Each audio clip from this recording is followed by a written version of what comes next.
Haleluya. Saudara terkasih, malam hari ini saya akan sampaikan tentang Spirit of Excellence. Jadi saudara terkasih, bagaimana kita punya penyembahan yang excellent, saudara, adalah penyembahan yang tidak fokus dengan masalah, tapi fokus dengan fokus dengan yang membuat, mengizinkan masalah itu ada pada kita. Pasti untuk sebuah kemenangan besar. Amin.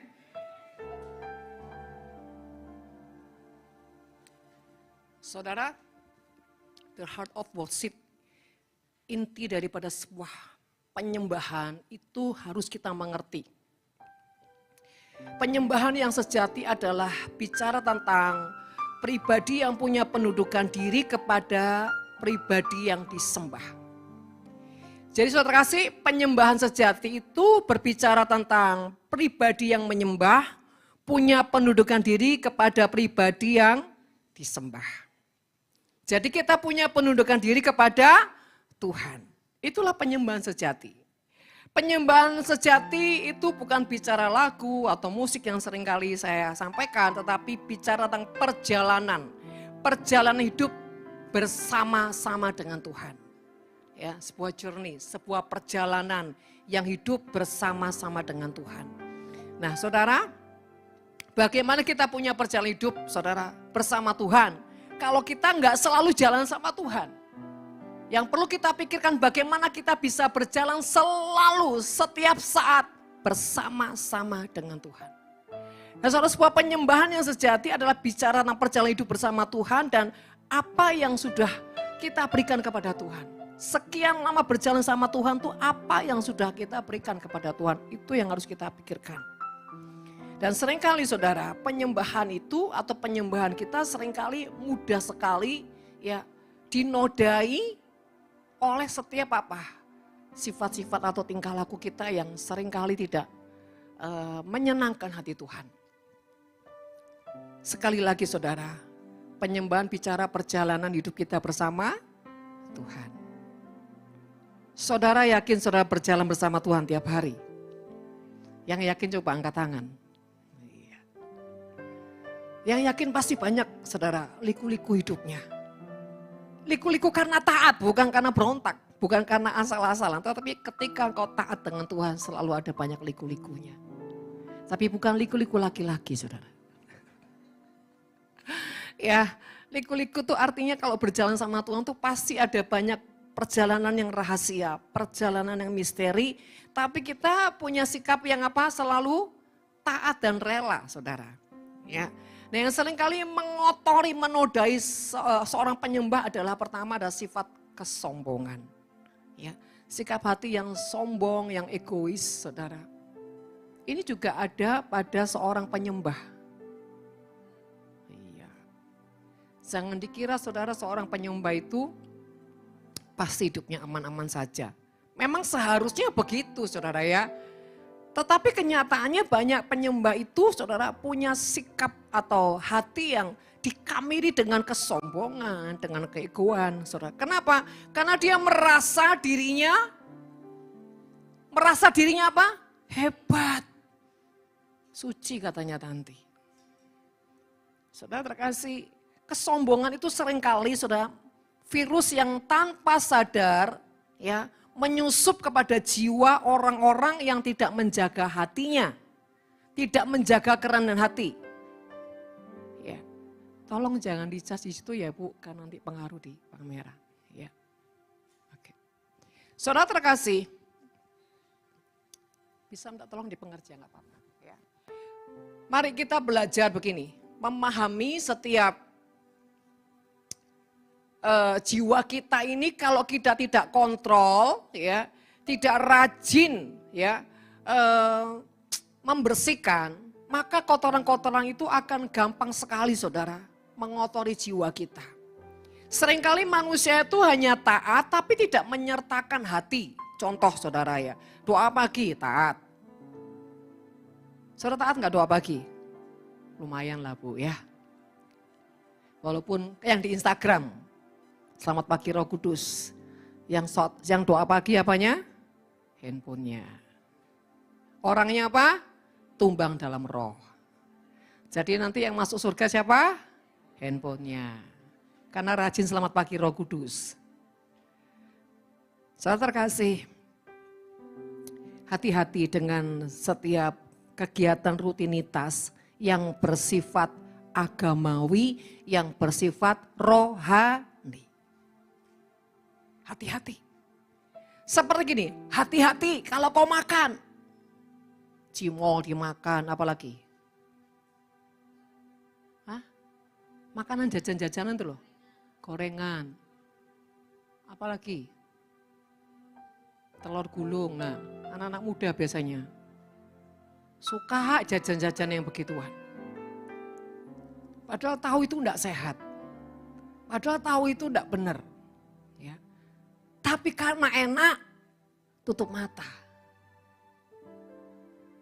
Saudara terkasih, seringkali yang kita konsumsi, kita tahu, kita sadar. Tapi karena enak di daging, udahlah, cincai titiklah, enggak apa-apa. Contoh saudara, sudah tahu dengar gosip itu enggak baik. Orang gosip itu enggak bagus. Tapi loh, pada saat dengar, hatinya berasa enggak? Ini gosip ini, gosip. Tapi tambah haus. Terus ya apa, kelanjutan gimana kira-kira? Bukan tambah ditengking, tambah kelanjutannya gimana? Enggak cukup di situ, diramesin di sini saudara. Diimajinasikan. Tenggelam dalam roh saudara. Banyak hal saudara. Anak-anak muda, alarm hati sudah berbicara. Waktunya game sudah habis.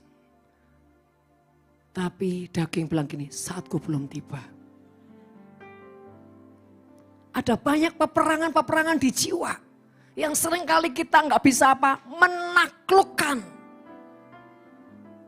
Seringkali malah kalah. Saudara, sudah waktunya doa. Tapi telepon. Sungkan ya Tuhan, mau nyetop ya apa orangnya ngerocok terus Tuhan. Mau nyetop gimana, sungkan. Akhirnya setengah jam lewat, saudara. Terus masuk doa. Kok kering ya Tuhan? Lah kok enggak taat, enggak kairos? Loh Tuhan, saya mau tapi sana nih ngomong terus Tuhan. Aku ini ya perasaan. Terus akhirnya Tuhan berdebat sama dia. Jadi kau lebih mementingkan perasaannya daripada perasaanku. Loh ya apa Tuhan? Oh, ya apa terus saudara? Ayo siapa yang suka ngajak berdebat Tuhan? Ada banyak hal saudara. Yang seringkali kita ini ketaatannya itu seperti kain kotor. Seperti comberan. Tidak benar-benar menjaga ketaatan yang murni. Ketaatan kadang-kadang dilakukan dengan apa? Asal-asalan. Wis pokoknya asal. Wis pokoknya taat. Wis pokoknya. Nah, wis pokoknya repot saudara. Sehingga seringkali tidak memenuhi standar Tuhan. Saya tanya sama saudara. Di hati nuranimu yang paling dalam. Saudara mengerti gak sih standarnya Tuhan itu apa? Ngerti kan? Masing-masing kita ini pasti paham lah. Dan itu sesuai porsi kita, sesuai kedewasaan kita, sesuai level kita. Pasti kita paham. Jangan bilang ini, aku enggak ngerti levelnya, maksudnya standarnya Tuhan ya apa? Itu pura-pura saudara. Roh Kudus yang di dalam kita, dialah guru kita. Dialah alarm. Kalau kita enggak benar, kita enggak beres, dia langsung teng dong, teng dong, teng dong. Tandanya apa? Tidak sejahtera.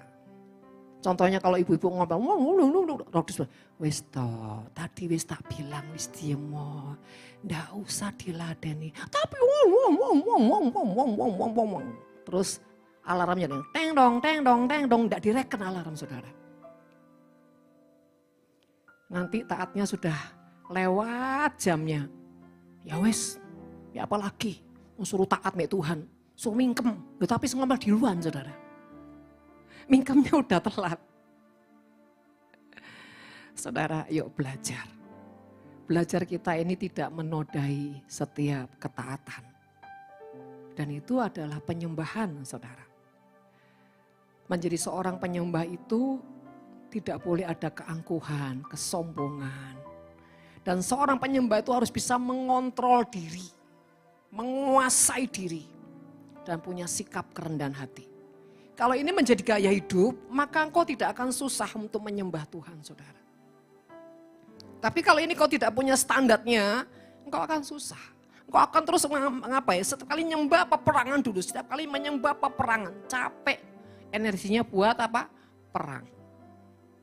Jadi Bapak Ibu terkasih, mari jadi pribadi yang selalu punya gaya hidup yang bisa mengontrol dirinya, menguasai dirinya. Itu harus gini loh, harus belajar terus diterapkan sampai menjadi gaya hidup, sampai menjadi habit bahwa kita benar-benar bisa menguasai diri. Terutama dalam sikap yang rendah hati. Saudara, banyak orang itu nggak punya pemahaman tentang penyembahan. Dia pikir penyembahan cuma perkara nyanyi, lagu yang bagus, musik yang oke, stamina yang sudah dipersiapkan. Tapi dia tidak menyadari bahwa penyembahan itu adalah cawan setiap hari yang dia kerjakan, yang dia lakukan, yang dia lewati, menyertakan sikap hatinya. Itu penyembahan. Apapun saudara. Saudara kita ini kan tidak luput dari namanya kemarahan, kecewa, sakit hati, pemberontakan. Ya Pak ya saudara? Ya. Tapi ketika kita menyadari bahwa ini Tuhan gak suka. Kita semua tahu apa yang Tuhan gak suka dan yang Tuhan suka. Ketika alarmmu berbunyi, reaksi saudara apa? Itu yang paling penting. Jangan sampai gini loh, alarmnya udah bunyi, hati nurani sudah gak sejahtera, pikiran bahkan sudah diberikan pemahaman sama Tuhan, tapi seringkali saudara ya, jiwa itu ngeyel. Nah saudara, orang kalau ngeyel susah untuk bisa menyembah Tuhan. Orang yang terlalu sombong, yang terlalu egois dan pemarah itu susah sekali menyembah Tuhan.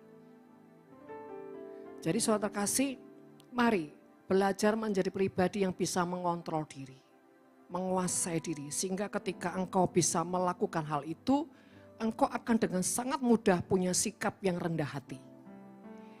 Saudara, apalagi yang membuat kita seringkali menodai penyembahan kita? Yaitu perbantahan dan perdebatan. Kebenaran diri, saudara. Ada orang yang punya ciri khas seperti ini. Dia tidak akan pernah bisa melewati tanpa perdebatan, tanpa perbantahan. Apapun saudara ya. Yang diperhadapkan dia itu selalu dibantah dulu. Selalu berdebat dulu. Kalau belum berdebat, belum bantah, tidak puas. Saudara, ini loh kebiasaan-kebiasaan saudara. Kalau orang seperti ini tidak akan pernah bisa dengar suara Tuhan dengan benar. Saudara, belajar jadi orang itu ketika diperhadapkan dengan sesuatu yang kau bisa bantah, kau punya peluang, bahkan punya kesempatan, bahkan punya kebenaran. Kalau Roh Kudus bilang, silent, ikuti dia. Kau punya hak, kau punya peluang, tapi di dalam Roh Kudus bilang ini, diam. Ya diam. Kalau anak-anak muda belajar ketika berhadapan dengan orang tuanya. Belajar. Tidak usah bantah. Belajar gini, ya ma, ya pa. Itu dulu. Itu bukan perkara sepele. Itu perkara penting, saudara. Kalau kita ini ya mendisiplin diri, tidak ngeyel, tidak ngotot, tidak berdebat. Sebetulnya engkau sudah berkenan sama Tuhan. Saudara, dari hal itu loh, setiap hari kita lakukan. Begitu kita punya sikap yang meletakkan haknya kita, meletakkan kebenaran kita, meletakkan kekuatan kita. Di situ sebenarnya sudah menjadi cawan yang menyenangkan hati Tuhan. Apalagi kalau orang kita hadapi itu dia tuh lagi muar emosi. Nah saudara tidak bisa menahan diri. Satu, saudara seperti orang yang sama-sama kena virus, bahkan memvirusi saudara. Bahkan saudara ujungnya keadaanmu akan lebih parah. Jadi gini saudara, penyembahan bicara sikap hati yang setiap hari kita lakukan. Kita lewati bersama-sama dengan Tuhan dan kita sadar bahwa saya lagi berjalan bersama Tuhan. Saya lagi ada dalam didikan Tuhan, saya lagi ada dalam pembentukan Tuhan, bahkan saya lagi ada di dalam kemurnian. Dan saudara percayalah, sikap yang tenang itu akan membuat kita mengalami kemenangan. Tapi ada orang-orang yang memang tidak kuasa bicara sehingga dia diem. Tapi ngempet di dalam. Ini bukan menang. The power of ngempet. Ujungnya kepahitan lebih parah saudara. Bukan gitu saudara. Tapi ketika kita menguasai diri, itu kita sadar. Saya punya peluang, saya punya power, saya punya kesempatan untuk apa ngebantah. Tapi saya memilih untuk ikuti maunya Tuhan. Saya ikuti kehendaknya Tuhan. Yang paling penting tuh kehendak Tuhan bukan perkara diem dan tidak diem saudara. Katanya ibu suruh diem aja, ngalah. Tapi ingat, katanya ibu suruh menguasai diri. Kamu taat, tapi hatimu meledak-ledak. Ya enggak taat itu namanya. Saudara, selalu ikuti apa kata hati Tuhan. Kalau Tuhan suruh diam, ya kita diamnya benar-benar diamnya tuh tenang. Bukan diam tuh kayak tenaga dalamnya tuh. Saking aku ini takut akan Tuhan. Saking aku lihat wajahnya Bu Indah. Kalau enggak tak perkes.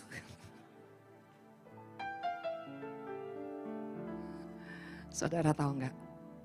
Bahkan ya saya pernah mendidik orang yang suaranya kayak kaleng saudara.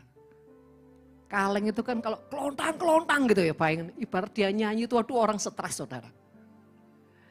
Saya bilang gini, memang aneh. Dia bilang gini, Bu, ya apa sih bisa punya suara yang enak seperti waduh Bu gitu. Tiba-tiba Tuhan bicara sama saya dengan hikmat ya gini. Belajar tentang menguasai diri dan pendudukan diri. Sudah gini, menguasai diri dan penduduk diri. Bukannya latihan vokal gitu ya Bu, apa kayak nyanyi kayak apa. Enggak. Penguasaan diri dan pendudukan diri. Dia bilang, Bu Indah sadar apa yang diomong? Sadar. Apa hubungannya Bu penguasaan diri, penundukan diri dengan suara yang bagus? Enggak tahu, pokoknya Tuhan suruh ngomong gitu. Kan saya bukan Tuhan yang maha tahu. Kan saya cuma nyampaikan. Awal-awal dia bilang, gak masuk akal. Ngomong baik temannya tapi gak ngomong saya. Memang di belakang saya tahu orang dia gini saudara. Walaupun cuma gini kan saya tahu gininya. Dia mikir dia gak gini supaya saya gak tahu. Tapi dia begini kan saya kan tahu. Terus saya cawil. Saya bilang saya gak gini. Dan saudara penasaran demi penasaran. Gak masuk akal. Gak masuk akal. Pertama-tama dia dalam 2 minggu. Dia gak masuk akal. Tapi satu kali dia duduk diam saudara. Lagi ngopi dia duduk diam. Ada suara bicara gini. Apa salahnya sih kalau kamu turutin, kamu taat. Kan kamu belum menjalani. Saya teringat oleh apa? Peristiwa Naaman. Orang tinggal jebur aja loh, ngocok airnya gini gitu lah. Apa hubungannya tahi dengan air yang kotor. Ya karena borokmu itu butuh air kotor. Singkat cerita saudara dalam 2 minggu dia bergulat dan ujungnya ketika dia dengar suara itu dan dia mulai menerapkan. Dan ketika dia bilang, yes Tuhan tak turutin. Sekalipun tidak masuk akal tak turutin. Tidak sampai 1 detik saudara masalah datang saudara. Tiba-tiba suaminya bilang gini, Ma, kamu tolong ya bikinkan kue gini nanti kamu Istilah pokoknya diperintah lah saudara sama suaminya. Dan itu enggak masuk akal karena yang disuruh suaminya ini adalah yang mau diberi itu musuh yang mengerikan. Pokoknya Bu ini musuh yang paling ajaib dalam sejarah suamiku dan hidupku. Tapi suamiku bilang suruh bikin kue, terus kasih packing yang bagus kirim ke dia. Gak masuk akal ini, gak masuk akal. Wes gak masuk akal. Tapi saudara, Roh Kudus ingetin dia, katanya mau taat. Katanya mau menguasai diri. Itu terus suara itu bergema saudara. Akhirnya dia nggak tahan, dia bikinkan rada mangkal-mangkal saudara. Nah karena buatnya rada mangkal, rotinya saudara nggak ngembang tambah bantet saudara. Kuwesel saudara dia. Akhirnya saudara ditaruh. Terus dia telepon saya, Bu, aku tak omong ya Bu.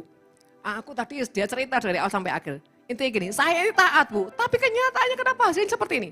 Nah ini, teriak-teriakmu ini bikin bantet. Karena kamu taat tapi tidak rela, kamu mau mangkal. Ya saya mangkal Bu, sekali gak masuk akal. Ya gak masuk akal, saya bilang, kalau tidak masuk akal itu Tuhan. Ingat, ya dicatat, ya. Dia bikin lagi saudara. Ya wis gak masuk akal Tuhan, wis. Dia mulai saudara, saya bilang gini, bereskan hatimu, kalau belum beres jangan sentuh bahan-bahan. Akhirnya sampai dia membereskan, bilang, setengah jam Bu aku membereskan hatiku Bu. Umup katanya. Singkat cerita saudara dia bikin dengan hati yang tenang, dia mulai bikin kuenya dan kuenya bagus. Begitu bagus ngembang dia telepon lagi. Apalagi enggak Bu cuman pengumuman, kuenya ngembang Bu, bagus. Ya wes, nang kirim siapa? Ya. Saudara terkasih, dia lakukan terus berbulan-bulan. Satu kali saudara, saya melayani di gerejanya dan dia singer. Saya lihat dia singer, saudara. Singkat cerita, begitu turun, saya bilang gini, sekarang suaramu sudah bagus ya. Kok ibu tahu lah, kamu di depan kok, saya bilang gitu. Karena sebelumnya dia punya histori yang dibully sama orang-orang gereja. Kamu ciamik suara nih, lebih ciamik enggak usah nyanyi kamu. Saudara bilang, iya Bu, sekarang saya disuruh singer Bu sama gembalanya. Saya bingung Bu, nangis saudara. Kuncinya apa? Penguasaan diri Bu. Taat. Kok bisa begitu? Kok gak masuk akal? Wis Bu, enggak usah membuli saya. Akhirnya dia cerita dengan dia menguasai diri, dia merendahkan diri di hadapan Tuhan. Saudara, terus Tuhan mengajarkan apa sama dia? Mengajarkan memperkatakan firman Tuhan. Dan setiap hari dia bilang gini sama di depan kaca, suaraku ini diurapi Tuhan. Nanti Kristanti pasti nyontoh, suaraku diurapi Tuhan. Ketika aku menyembah banyak orang diberkati, Tuhan suruh saya seperti itu Bu. Singkat cerita satu kali saya tuh lagi persekutuan fellowship, apalagi komsel begitulah, saya menyembah dengan berbahasa roh dan saya enggak sadar. Begitu selesai, langsung gembala saya dan beberapa orang, kamu suaramu bagus loh, nanti kamu singer loh. Saya melongok Bu. Saudara terkasih. Dan sampai hari ini dia menjadi worship leader yang sangat diurapi Tuhan. Dari apa langkahnya? Menguasai diri. Ternyata ketika menguasai diri, rohnya jadi lemah lembut, saudara. Dari roh lemah lembut, Tuhan bisa mengubahkan apapun. Saudara terkasih, Tuhan sedang mencari orang-orang yang benar-benar bisa menguasai diri, mengontrol dirinya. Bahkan mencari orang yang tidak suka berdebat, tidak suka perbantahan. Saya kalau ngadepi orang berbantah, tidak banyak omong saudara. Paling tak lihat tok atau tak tinggal saudara. Atau tak gertak setelah kiri saudara.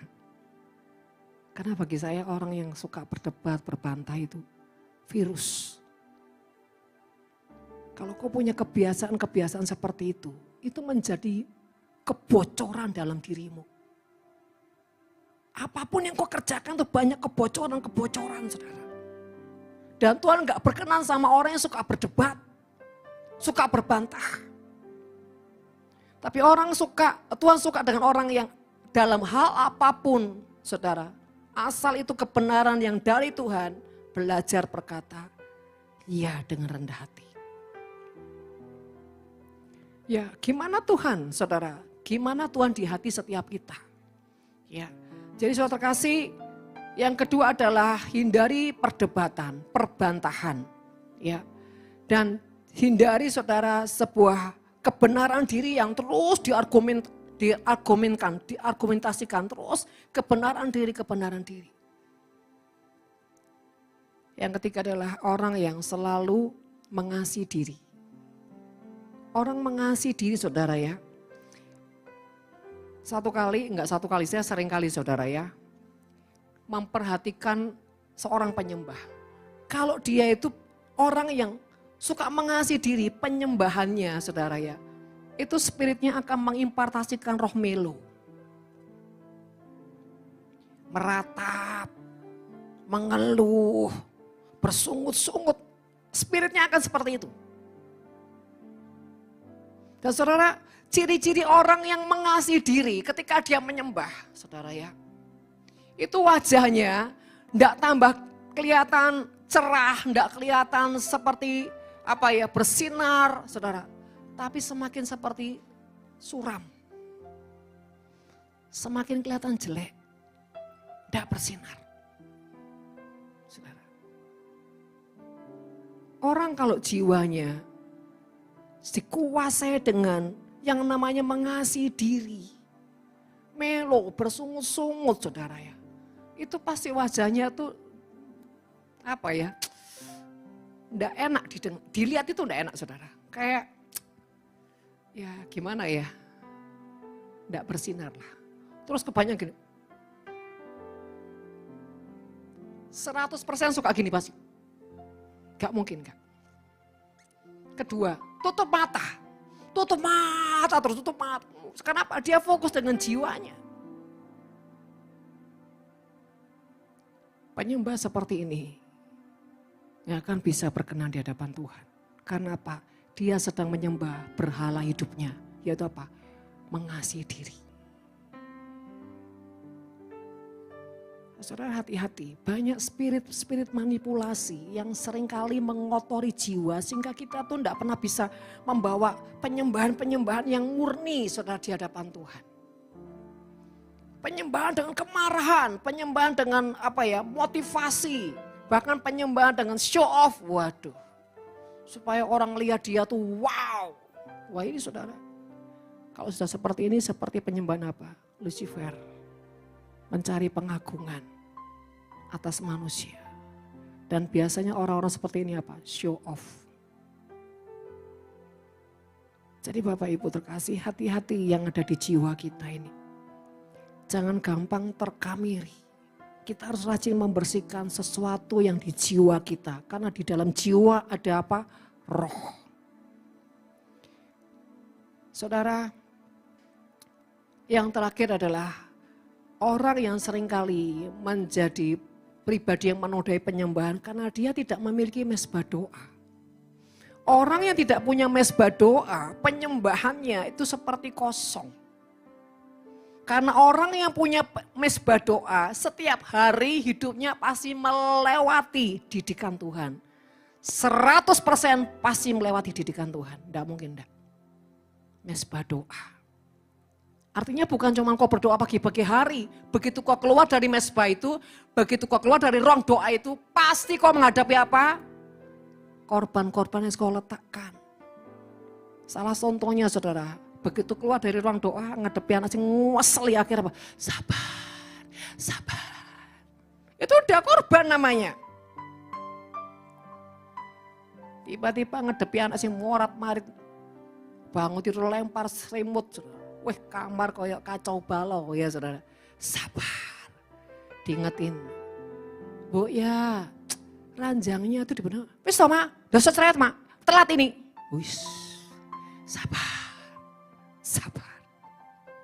Apalagi tiba-tiba lihat suami saudara ya.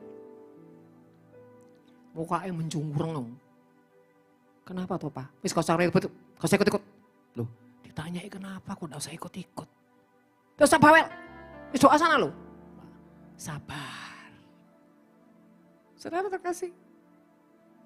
Ketika kau keluar dari ruang doa, engkau harus sudah siap meletakkan korban-korban. Itu namanya saudara penyembahan. Saudara, ketika kau dibentak-bentak orang, sabar. Ketika kau disalahartikan, sabar. Ketika kau diajak gosip, ya tambah jangan gosip saudara. Oh yo, memang lupa tadi ruang doa nih. Kebanyakan orang itu setelah keluar dari ruang doa sudah amnesia. Lupa perkara-perkara yang dibawa kepada Tuhan. Apalagi kalau tadi penyembahannya saudara. Ku tahu hidupku adalah penyembahan. Kau ciptakan ku dalam kemuliaan-Mu. Kalau kita sadar kita ini, hidup kita adalah seorang penyembah, harus menguasai diri. Harus punya roh yang lemah lembut. Ojo dua biar. Ambiar. Ya. Khususnya orang yang punya volume tinggi. Saya anjurkan ikut seriosa. Langsung ke alto.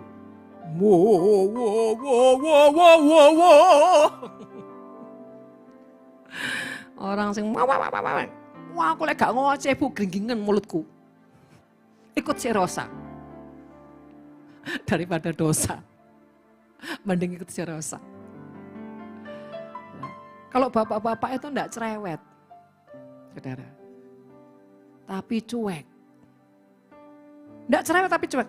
Loh bu kalau suami saya tuh ya cuek ya cerewet bu. Itu manusia langka. Jadi Bapak Ibu terkasih, mari kita harus memiliki mezbah doa. Kenapa kita harus memiliki mezbah doa? Supaya kita jadi orang yang bisa sadar bahwa setiap hari kita ini harus menjadi orang yang mengontrol diri, meletakkan apapun yang Tuhan gak suka. Ya, bahkan ketika kita ini mengalami sebuah jalan buntu saudara ya. Kan banyak orang kalau nggak sabar tuh dengar suara Tuhan. Tuhan aku wis berdoa tapi mana jawabanmu, mana jawaban. Akhirnya nggak sabar. Nelpon hamba Tuhan satu-satu diteleponi saudara. Akhirnya terakhir Mama Loren ditelepon saudara. Nggak sabar nunggu jawaban Tuhan. Wis pokoknya ini kesusuh bu, kepepet bu, nangis cepetan. Nah ini ketika kau tidak punya penguasaan diri. Doamu tuh nggak ada gunanya. Seringkali orang berdoa tapi tidak pernah punya penguasaan diri saudara. Tuhan bilang ini sudah tenang dan percaya. Tenang ya tenang Tuhan, tapi deadline ini apa? Saudara, banyak orang bertuhankan deadline daripada percaya Tuhan. Bapak Ibu terkasih, gimana sih kita menghadapi deadline saudara? Sampai di sini pernah ngalami deadline? Oh, semua pernah di sini. Gimana cara yang ngadepin seperti itu? Kuasai diri dan jadi tenang. Apapun saudara, apapun mepetnya. Katakan pada jiwamu, jiwaku tenang dan bersandarlah kepada Tuhan. Saudara harus bilang sama jiwa ini. Jiwa harus diperintah untuk tenang, untuk percaya, untuk bersandar kepada Tuhan. Yang kedua apa? Mulai bersyukur. Terima kasih Tuhan. Nggak usah minta-minta lah saudara. Percayalah, kau nggak usah minta dengan Tuhan. Tuhan tahu yang kau perlukan. Tapi kau perlu bersyukur. Katakan, terima kasih Tuhan. Keajaiban sudah aku terima daripadamu. Engkau luar biasa. Engkau dahsyat Tuhan. Kalau saudara perhatikan tokoh-tokoh seperti Nehemia, Daniel, Daud saudara. Ketika terhimpit mereka datang kepada Tuhan. Tidak tiba-tiba ngomong menu doanya enggak. Selalu apa? Mengagungkan Tuhan dulu. Saudara. Kalau kita lagi dalam tekanan, saudara ya, minimal kita bilang, Tuhan terima kasih. Tuhan, Engkau ajaib bagiku. Katakan sesuatu yang membalikkan keadaan, sekalipun kenyataannya masih tetap. Tapi percaya saudara, ketika kau berani membalikkan keadaan, lahir dari hatimu yang percaya sekalipun tidak ada dasar untuk percaya. Tapi engkau tetap percaya. Gini loh saudara, hidup ini daripada diperbudak terus dengan hutang, diperbudak terus dengan, lebih baik kerja keras, berjuang, tenang, taat. Tapi engkau membalikkan keadaan. Daripada pertolongan sesaat tapi ujungnya engkau terus masih apa? Dalam ikatan kutuk saudara. Lebih baik apa? Kau berperang untuk sesaat tapi setelah itu kau menang. Banyak orang gak bisa saudara melewati seperti ini. Gak sabar. Nanti ujung apa? Nabrak sana, nabrak sini, nabrak terus nabrak. Dan dia gak pernah selesai dengan Tuhan. Bapak Ibu terkasih, Tuhan mau ya supaya kita ini punya spirit of excellence yang benar-benar kuat, tangguh, bahkan menghadapi apapun tetap percaya. Excellent itu gini, bukan tergantung situasi enak, keadaan punya, fasilitas ada, bukan. Bahkan di tengah-tengah tidak ada harapan, tetap percaya. Dan itu saudara kemenangan. Ya. Jadi saudara terkasih, belajar hidup ini selalu memberi yang terbaik dalam segala aspek. Dan punya sikap hati yang melayani dengan kasih. Itu adalah penyembahan sejati. Apapun saudara. Ya, saya ngomong, saya juga ngalamin saudara. Kadang-kadang ngadepin orang-orang yang masalahnya di situ-situ tapi tidak selesai-selesai. Sampai kadang-kadang saya bosan lihat masalahmu.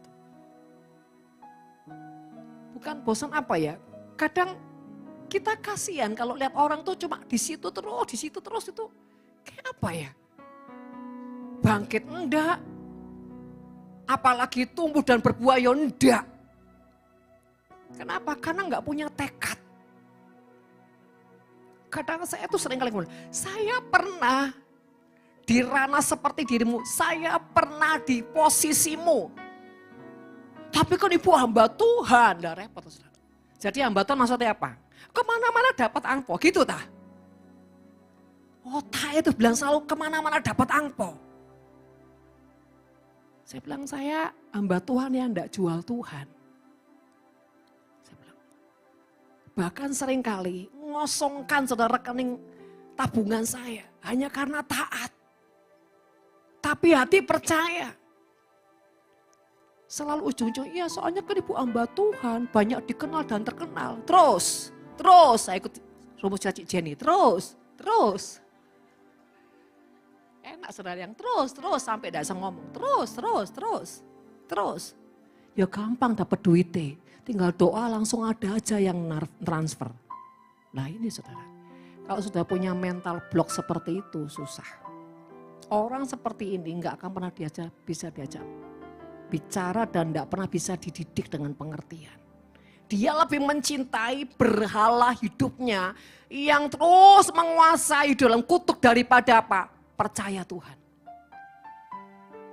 Saudara saya ini selalu kalau konseling sama banyak orang, selalu ujung-ujung ya karena ibu hamba Tuhan. Jadi amplopnya di mana-mana. Tinggal berdoa langsung ada yang transfer. Amin. Saudara terkasih, kalau sudah mental blocknya seperti itu, saya bilang gini, Bu, mulai sekarang saya sarankan dengan cepat tinggalkan Tuhan Yesus. Robek semua Alkitab. Nggak usah percaya Yesus. Loh, kok ibu ngajarin saya murtad? Loh, wong iman maksudnya sudah murtad kok. Nggak usah saya ngajarin kau. Loh iya tak saudara? Oh diomongnya apa selalu ngeles, diomongnya apa selalu ada jawaban. Memang saya ingat selalu ada jawaban. Makanya dia nggak temu jalan karena selalu ada jawaban. Kalau dia taat Nyanyinya beda. Selalu ada jalan saat seakan tiada jalan.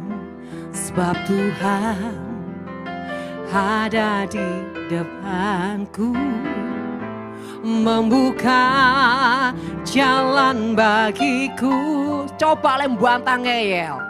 Selalu ada jawaban, makanya jalan semua tertutup. Kalau kau menjawab terus, jawabanmu akan membuat engkau tertutup karena kau enggak percaya. Ya. Kalau orang berdebat, orang berbantah, orang berargumentasi, sebetulnya kalau ditarik garis, dia adalah orang yang tidak percaya Tuhan. Betul? Kalau percaya, amin Bu, yes, amin, amin. Walaupun dalam hatinya, Tuhan tolonglah aku yang gak percaya ini.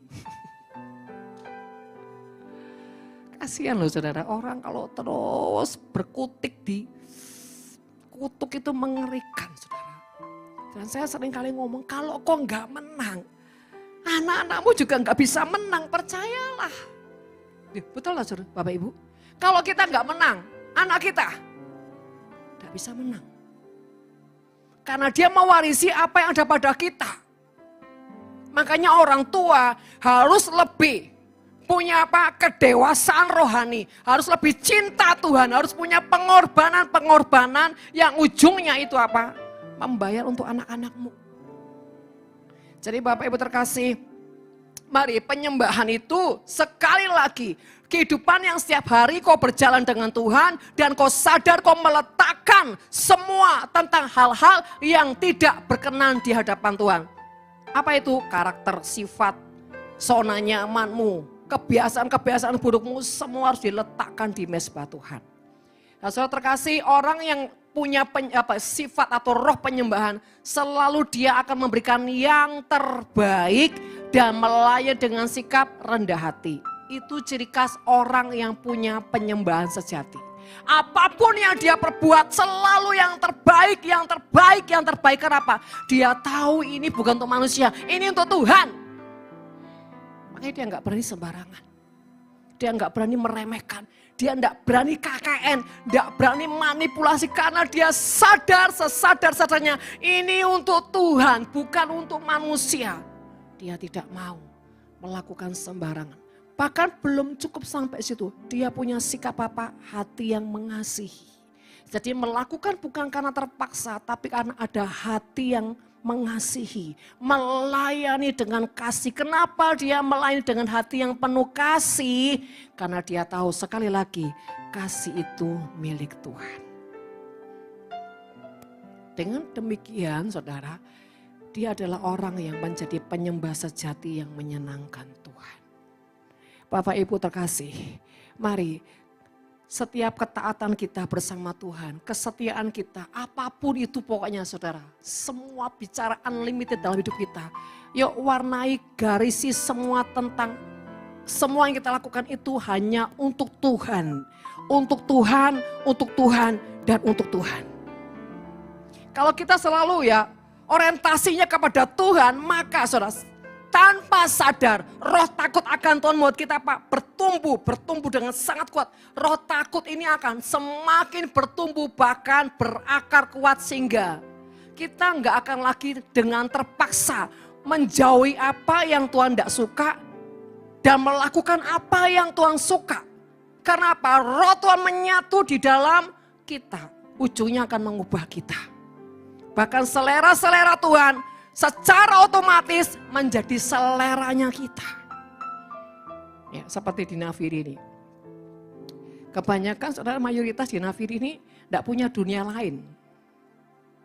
Selain dunia gereja, menara doa, dan doa pagi. Sampai seringkali saya dengar anak-anak, aku tidak punya teman. Aku yang tidak punya teman. Temanku Nafiri, jemaat, pengerja. Menara doa, makanya wajahnya seperti Alkitab. Oh saudara ya, padahal cuma di permukaan itu loh, belum sampai ke dalam. Itu godok di dalam ya sampai benar-benar kayak apa? Firman.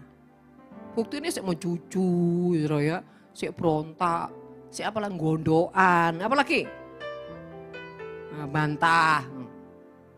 Kalau kayak firman Tuhan enggak ada bantah-bantai. Apa kalau firman Tuhan, kalau ikuti firman Tuhan, lagunya apa? Ku jawab ya, iya, iya. Jadi kalau menghadapi siapapun, gundal di hati, bilang sama orang di depannya. Ku jawab ya, iya, iya. Sampai muangkel-mangkel. Ku jawab ya.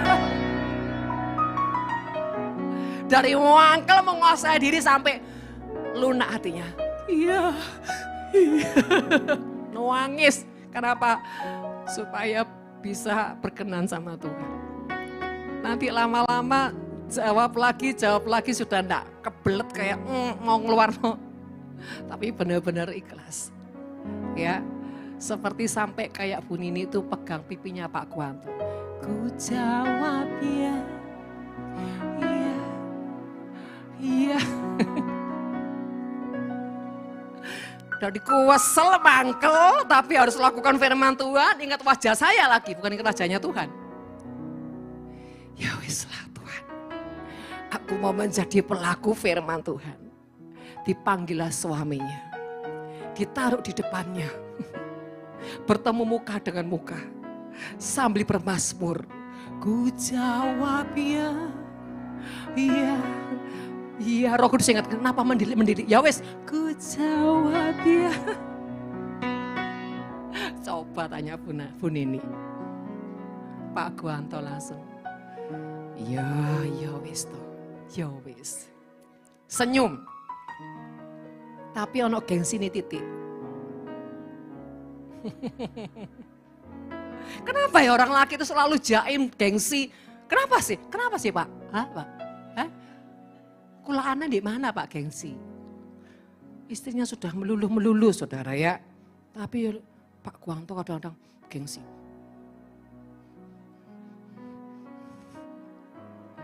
Ya, kalau saya jadi Bu Nini, tak tarik wajahnya.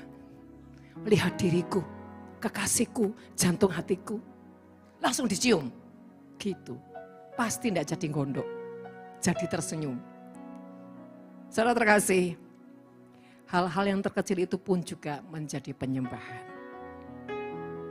Kalau saudara mau menjadi penyembahan yang excellent, cari orang-orang yang menyakitimu, gerokoti hatimu, bilang di depannya, ku jawab ya, iya, iya. Terus dia bingung, apa sih? Terus nyanyi terus, ku jawab ya, iya. Iya. Nanti yang wanita tambah cantik, yang laki tambah ganteng, tambah berwibawa. Kenapa? Karena Roh Tuhan turun atas hidupmu. Amin saudara. Tidak ada wajah keriput-keriput di sini. Semua ditarik Sang Ilahi. Tidak perlu tarik benang. Bapak Ibu Saudara terkasih, mari. Memang semua tidak mudah, tapi kalau kita punya keputusan, ingin menjadi penyembah yang menyenangkan Tuhan, tidak ada kepalsuan, tidak ada kemunafikan, maka saudara, kita pasti akan dimampukan.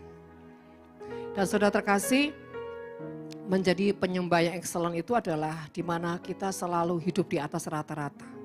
Artinya hidup di atas rata-rata itu dimanapun kita selalu menghadirkan Tuhan.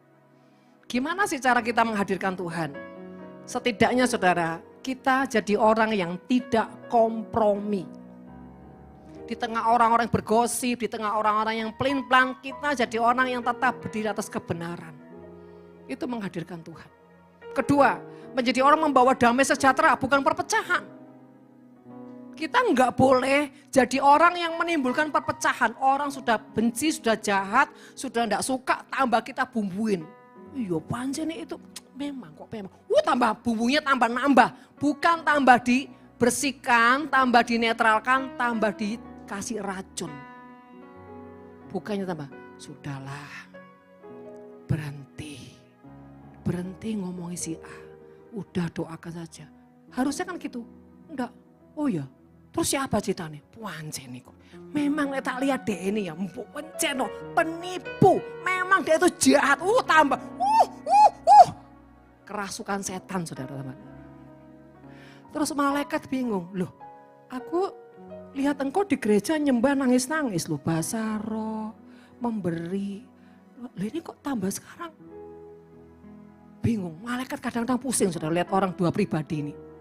Pribadi ganda. Di gereja kayak malaikat, nyembah sampai surga apa? Keliang-keliang saudara. Begitu ketemu orang yang trouble, loh kok dia tambah ngompori saudara. Kadang-kadang dia gini lihat, kadang-kadang kamu kayak neraka, kadang-kadang kamu kayak surga. Ya kita ini kan harus ada keseimbangan antara surga dan neraka. Bisa nggak sih kita tuh jadi orang yang konsisten dalam kebenaran? Gak usah terpengaruh. Gak usah jadi kompor. Ngobong-ngobongi jadi apa? Minyak gas. LPG. Atau jadi apinya.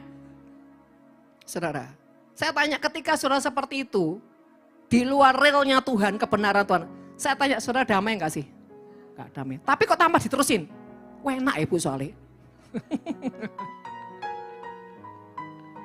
Soalnya kalau saya tidak ikut kan saya malah dimusuhi Bu. Ya apa Bu dimusuhi? Loh. Ternyata kau lebih takut kehilangan manusia daripada kau kehilangan perkenanan Tuhan. Banyak orang tidak siap saudara. Berdiri di atas kebenaran Tuhan. Lebih apa? Suka kompromi, yang penting aman. Nah, saudara hati-hati. Ya, jangan jadi orang yang punya kepribadian ganda. Sebentar kebenaran, sebentar pelin-pelan. Ya, jadilah orang membawa hadirat Tuhan itu bicara membawa kebenaran, damai sejahtera. Setidaknya menenangkan orang yang lagi apa? Konslet hatinya. Jangan tambah ikut kobongan saudara ya. Atau menciptakan minyak gas. Nah saudara terkasih, yang selanjutnya adalah hidup memprioritaskan prioritas Tuhan. Hidup yang memprioritaskan prioritas Tuhan itu adalah penyembahan. Apa sih prioritas Tuhan? Banyak hal saudara. Yang menjadi prioritas Tuhan itu contohnya saudara ya. Saudara datang nih doa malam. Nah, ini kan memprioritaskan Tuhan. Ada lagi yang lebih prioritas. Contoh, ini dalam tekanan, banyak masalah, banyak pergumulan. Atau sebelahmu ini musuhmu bebuyutan. Nah wis ya. Gak sengaja musuh bebuyutan, aku apa sih duduk di sebelahku ini gara-gara aku ngalami hadirat Tuhan nih. Susah menyembahkan apa sebelahku ini musuhku Bu. Nah, ini contoh, di sini tidak ada, diantah berantah. Contoh saudara ya, ketika kau sudah memprioritaskan Tuhan dengan doa malam, wis masuk ngantuk-ngantuk, wis tak belani wis. Pokoknya aku pengen ketemu Tuhan, sampai di gereja tiba-tiba ada musuh bebuyutan saudara di sebelah saudara. Apa Bu? Utang gak bayar-bayar Bu, aku enak loh nemu KR ini.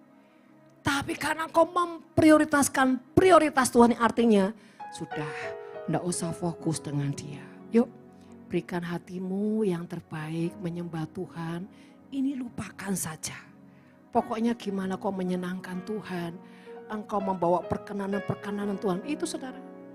Fokus dengan Tuhan, bahkan dengar apa yang Tuhan mau kita lakukan. Itu namanya memprioritaskan prioritas Tuhan. Apa itu? Yang buat Tuhan senang, yang buat Tuhan itu terharu, simpati bahkan wow. Saudara, mungkin kau datang dengan pergumulan keuangan, pergumulan keluarga. Tapi ketika kau datang, engkau meletakkan semuanya. Kau lebih apa? Memilih untuk mengagungkan Tuhan. Saya kasih tahu Bapak Ibu Saudara, ketika engkau dalam tekanan, saya sarankan lebih baik engkau mengagungkan Tuhan daripada engkau memuji-muji yang sifatnya itu hanya untuk mengasihani diri. Misalkan, banyak perkara yang tak dapat ku mengerti. Kalau udah jiwamu melo, enggak usah nyanyi itu. Tambah perkara yang nambah. Percayalah. Tambah mengasihi diri, tambah mengasihi diri. Kelihatannya pujiannya, kata-katanya bagus. Allah mengerti, Allah peduli segala persoalan yang kita hadapi. Tapi kalau lagi jiwamu tuh rapuh, lagi remuk, lagi pahit, lagi punya kebencian, saya sarankan gak usah nyanyi itu. Tapi lebih memilih memujikan pengagungan. Ku tinggikan Engkau Tuhan, melebihi segalanya, lebih dalam. Ku menyembah, itu nangis apa jadi satu. Tapi apa? Rohmu kuat, rohmu kuat. Jadi saudara terkasih, mari menjadi orang yang cerdas, bijaksana, berhikmat. Engkau tahu menempatkan setiap bahkan pujian yang bagaimana itu membuat apa Tuhan berkenan. Karena tanpa kau cerita Tuhan tahu kok saudara. Tapi ketika kau lebih memilih mengagungkan Tuhan, maka Dia akan memberikan, menabur juga apa yang kau tuai. Apa yang kau tabur. Saudara terkasih, boleh kita nyanyi seperti Allah mengerti, tapi hati kita benar-benar lagi strong, kuat. Boleh. Untuk apa? Berkata kepada jiwa kita bahwa kita enggak sendiri. Ada Allah yang mengerti, Allah peduli. Bahkan saudara ketika engkau memujikan dengan membangkitkan rohmu. Allah mengerti, Allah peduli segala persoalan yang saya hadapi. Tak akan pernah dibiarkannya ku bergumul sendiri, sebab Allah mengerti.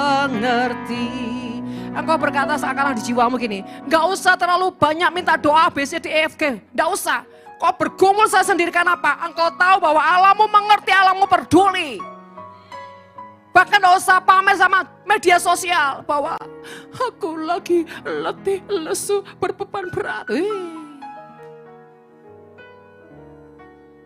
Saya terkasih, perhatikan di jiwa.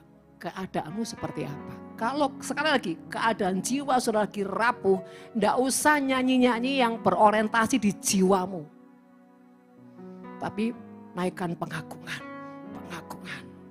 Bahkan saudara berkata gini, Allah mana yang dahsyat seperti Allah kita, Allah mana yang besar seperti Allah kita. Dia kuat dan penuh kuasa, tiada Allah yang seperti Dia.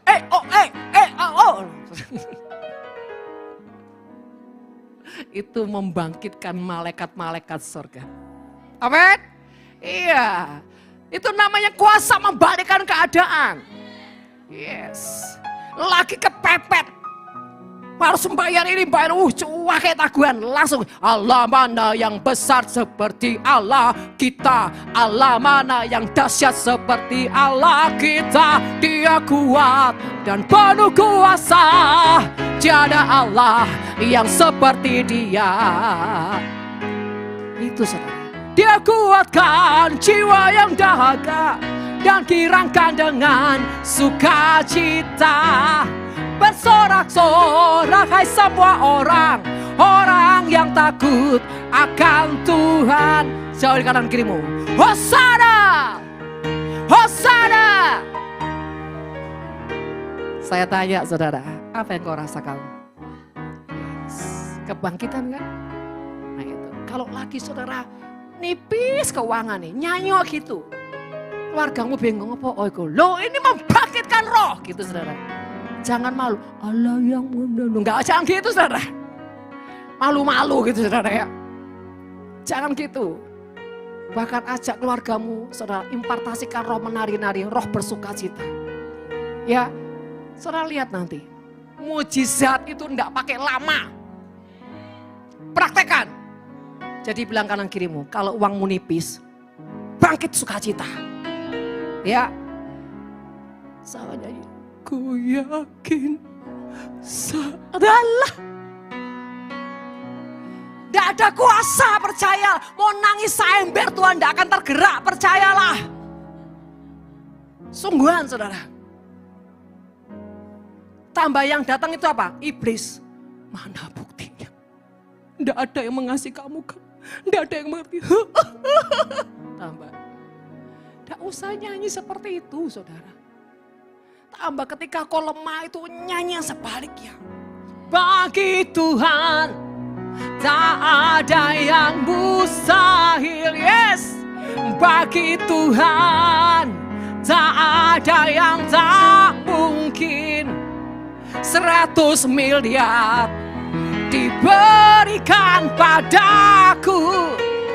Ku diangkat dan dipulihkannya. Langsung surga bilang gini, cukup tak 100 miliar? Tuhan, itu baru awal. Saya tahu enggak, Tuhan lebih suka saudara seperti itu, gendeng-gendeng ajaib namanya.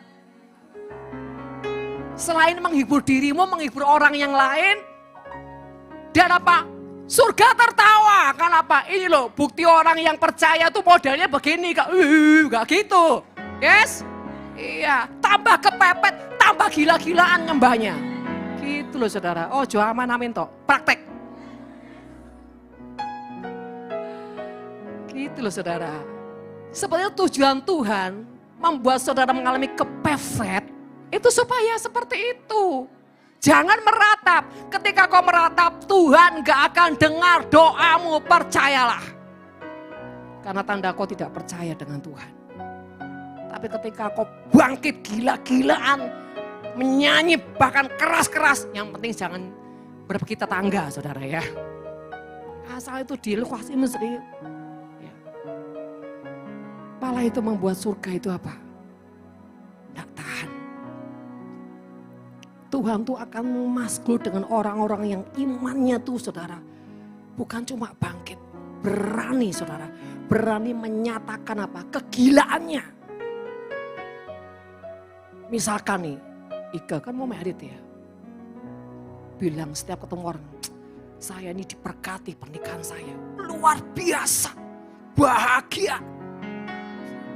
Ini contoh, saya punya hidup ini dok. Gak tertahan ya Tuhan. Coba deh, yes, itu lain saudara. Malah sih tidak diomong-ngomong, yes, nanti yes hatinya. Saya bersangkutan ini dok. Kasihan. Saudara kasih, kita tuh harus berani melatih diri. Untuk apa? Menerobos iman kita. Kita tahu imannya kalau nggak diterobos nggak bisa. Ya tuh saudara, kayak Ibu Nini bilang, bapaan aku sampai ke bangsa-bangsa. Mana saudara? Bilang sama semua orang, oh bapaan aku sampai ke bangsa-bangsa. Misalkan dilawan sok pede, enggak apa-apa. Kalau enggak ada hinaan, enggak ada hujatan, enggak akan mengalami kemuliaan Tuhan. Yang penting kita jadi orang apa? Motivasinya. Motivasinya. Sejauh motivasimu tulus untuk kemuliaan Tuhan, itu sah di hadapan Tuhan. Amin saudara. Masa gini, pokoknya aku pas-pasan bersyukur. Alah saudara. Pas-pasan bersyukur, Tuhan tuh mau kau berlimpahan supaya jadi berkat. Jangan ngomong itu berlimpahan wajahmu tampang melarat. Lah apa? Bersusul tuh. Lah wajah melarat saudara. Wajah bersukacita, begini loh saudara.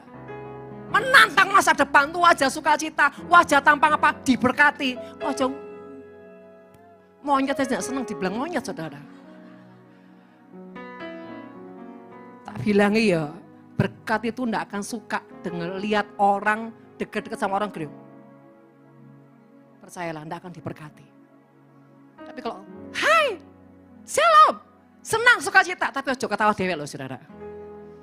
Orang yang rajin bersukacita, yang rajin menyambar kebaikan, pasti dia orang diberkati Tuhan. Amin. Iya, jadi wajah diberkati itu gini. Ojo tampangmu kutukan 10 tahun, 50 tahun saudara. Wajah yang mau diberkati itu auranya harus bagus. Ya senyum. Pak Gontus mulai senyum. Itu wajah diberkati Pak. Gitu. Ya di Nafi ini tidak ada wajah-wajah yang kusut kusem ya. Kayak kates busuk, tidak ada loh ya. Saudara terkasih, mari. Jadilah orang-orang yang mengerti bagaimana hidup ini diberkati. Diberkati dan tidak itu tergantung di sinimu loh. Kalau di sinimu penuh sampah, di sinimu penuh wes banyak borok, bahkan pikiranmu gitu, apes, ya wes apes. Apa yang kau pikirkan itu yang akan terjadi. Bahkan saya sarankan setiap hari lihat kaca. Luar biasa ya Tuhan karyamu dalam hidupku. Aku diberkati sampai muntah-muntah Tuhan. Muntah apa? Berkati orang. Kan namanya muntah saudara. Muntah surga tuh beda, muntahin neraka. Aku tuh takjub Tuhan lihat karyamu. Ku kagumi caramu memberkatiku wes. Engkau membawaku dalam segala kelimpahan. Di setiap waktuku dan di setiap jam kehidupanku. Kau selalu memberkati dalam kelimpahan. Engkau Tuhan pujianku. Engkau Tuhan kemuliaanku, kekudusan-Mu penuhi hati ini. Kalau kau menjaga ketulusan, kemurnian, sukacita, maka engkau itu kudus. Ku sembah kau dalam bait-Mu, ku tersungkur di kaki-Mu, hingga kemuliaan-Mu kan nyata dalamku. Saya percaya saya adalah orang yang penuh kemuliaan Tuhan. Katakan setiap hari seperti itu. Tapi engkau harus sadar, kemuliaan Tuhan akan membawa hidupmu terus dibersihkan, didewasakan, dimurnikan. Sehingga apa? Engkau dan Tuhan selalu menyatu. Amin saudara. Mari mulai sekarang harus mengerti bagaimana menjadi orang yang mempersiapkan diri untuk menjadi orang yang layak diberkati Tuhan, diperkenan Tuhan, bahkan diangkat oleh Tuhan. Apanya? Hatinya. Dan selalu lakukan yang terbaik. Bahkan saudara, kita harus punya kunci. Mulutku tidak boleh ada keluhan satu kata pun. Tidak boleh ada. Karena mulut ini saudara menentukan hidup dan mati. Apa yang kau ucapkan itu yang akan kau tuai. Kalau mulutmu mengeluh, ya udah. Jangankan mulut, pikiran aja. Tidak mungkin ini, tidak mungkin. Tidak mungkin beneran. Sebab itu perlu dilatih saudara. Hati-hati dengan mulut, hati-hati dengan pikiran. Bahkan hati-hati dengan hatimu. Jangan-jangan engkau tidak diberkati, jangan-jangan engkau tidak mengalami breakthrough, jangan-jangan engkau mengalami penundaan karena 3 faktor. Pikiran, mulut, dan hati. Ini harus bersih saudara, selalu harus bersih dan bersih dan bersih. Maka tidak mungkin engkau tidak diberkati. Amin. Yang terakhir saudara. Mendahulukan kepentingan Tuhan, kota dan bangsa. Yuk kita baca Nehemia cepat saja saudara. Nehemia 2 ayat 1-5. Pada bulan Nisan tahun ke-20 pemerintah Raja Artasasta, ketika menjadi tugasku untuk menjadi pencedakan anggur, aku mengangkat anggur dan menyampaikannya kepada Raja karena aku kelihatan sedih yang memang belum pernah terjadi di hadapan Raja. 2. Bertanyalah ia kepadaku, mengapa mukamu muram walaupun engkau tidak sakit? Engkau tentu sedih hati. Lalu aku menjadi sangat takut. 3. Jawabku kepada Raja, hiduplah Raja untuk selamanya. Bagaimana mukaku tidak akan muram kalau kota tempat kuburan nenek moyangku telah menjadi reruntuhan dan pintu-pintu gerbangnya habis dimakan api. 4. Lalu kata Raja kepadaku, jadi apa yang kau inginkan, maka aku berdoa kepada Allah semesta langit. 5, kemudian jawabku kepada raja, jika raja menganggap baik dan berkenan kepada hambamu ini, utuslah aku ke Yehuda, ke kota pekuburan nenek moyangku supaya aku membangunnya kembali. Saudara, hari-hari ini Tuhan sedang mencari orang-orang yang punya hati berdoa buat kota, buat bangsa. Supaya apa? Megatrust tidak terjadi, bencana-bencana tidak terjadi, virus-virus tidak akan masuk. Saudara, saya ini kagum ya sama Nehemia. Kok bisa ya? Orang ini punya hati sampai begitu dia mendengar kabar yang gak bagus, saudara ya. Bahwa tembok Yeriko runtuh, hancur. Dan orang-orang tuh mengalami banyak kesengsaraan. Dia sampai kata-kata apa? Dia menangis, dia berdoa, dia bergumul, saudara. Bahkan sampai saudara dia berani meninggalkan zona nyamannya. Dia ini adalah orang yang ada di kerajaan yang tugasnya menyediakan anggur buat raja. Saya tanya, ini zona nyaman enggak? Nyaman. Enak enggak? Enak. Saudara, tapi demi bangsanya dia ini meninggalkan zona nyamannya, meninggalkan jabatannya, meninggalkan segala sesuatu yang buat dia nikmat. Hanya untuk apa? Peduli dengan bangsanya. Membangun kembali tembok-tembok yang sudah runtuh di Yerusalem. Bahkan saudara, kalau kita lihat ceritanya ada Tobia yang berusaha menggagalkan, memusuhi, menghancurkan. Ada penghalang-penghalang begitu banyak. Tapi dia tidak peduli dengan penghalang-penghalang itu. Yang saya kagum gini, kok bisa ya orang ini punya hati menangisi bangsanya. Bahkan sampai berkata, utuslah aku ini raja. Saya merenung loh saudara. Dan saya ini sudah sering kali merenungkan tentang Nehemia ini. Dan saya juga bilang sama Tuhan, kasih aku hati seperti itu Tuhan. Hati yang bisa menangisi bangsaku. Yang bisa menjerit untuk bangsaku. Jadi apa kalau doa itu supaya apa? Doanya itu bukan doa yang kosong. Doanya bukan abal-abal. Tapi memang jeritan hati karena apa? Mengasihi bangsa, mengasihi negeri ini, mengasihi kota, mengasihi jiwa-jiwa. Dan itu kita harus minta sama Tuhan saudara. Kita semua harus punya hati untuk mengasihi kota kita, bangsa kita. Kenapa saudara? Supaya kita apa? Memberkati kota, memberkati bangsa. Karena apa yang kita tabur itu akan kita tuai. Kalau kita selalu berdoa untuk kota kita dilindungi Tuhan, kita dan keluarga kita pasti dilindungi. Kalau kita memberkati kota dan bangsa kita dan keluarga kita pasti juga diberkati. Karena apa yang kita tabur akan kita tuai. Saudara, Nehemia adalah orang yang benar-benar saudara ya, rela meninggalkan semua zona nyamannya. Dia tidak peduli saudara dengan zona nyaman. Yang ada dalam hatinya ceritanya adalah apa? Bangsanya. Dan Tuhan sedang mencari orang-orang yang punya hati. Ketika kau berdoa buat kotamu, ketika kau berdoa buat bangsamu, sertakan hatimu, jeritanmu. Dan ketika itu enggak ada, minta sama Tuhan. Tuhan beri aku hati akan jiwa-jiwa, gereja Tuhan, kota dan bangsaku. Saudara, ketika itu benar-benar lahir di hatimu, wow, itu akan luar biasa. Perkenanan Tuhan membawa engkau 100% akan diangkat dalam promosinya. Akan dipercaya dalam kemuliaannya.